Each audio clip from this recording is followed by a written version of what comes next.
横坐标为 fill 面和面，纵坐标为数量，标出具体数量。然后第4点，在这个表格中，根据所有的 age 数据插入一个饼状图 age 的区间分布如下：小于25，然后就26至35，然后36至45，然后46至60，最后就是大于60，然后计算出每个区间的百分比，饼状图的每个范型为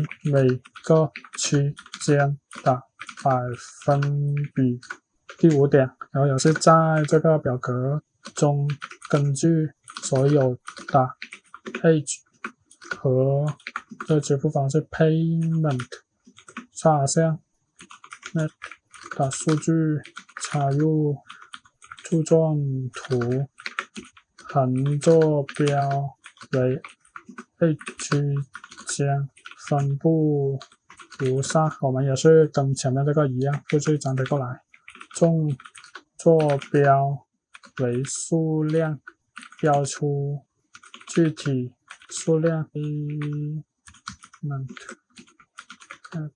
打阿里 Pay、WeChat Pay 和 Card 分别用不同的颜色表示。好，这提示词就已经写完了。然后这些提示词需要注意的就是要清楚的描述你这个表格具体是怎样的，比如说横坐标是什么，纵坐标是什么啊，然后一些区间需要怎么区分呢？反正就是描述的越详细就越好。如果描述的不够详细的话，那生成的图表可能会跟你预期不一样。然后也是把这些提示词给复制到这大模型这边来。然后我这次用的是 Gemini 的 2.5 Pro 这个大模型。当然像 DeepSeek 或者 ChatGPT 这些有深度思考能力的大模型都是可以的。但这次使用 Gemini 是因为这个提示词比较复杂，然后需要的 token 数量更多， Gemini 的数据就会快一点。当然我试过用 ChatGPT 生成的速度也是非常快的。但如果要使用 DeepSeek 的话，就建议把这个提示词给拆开来，让它一步一步的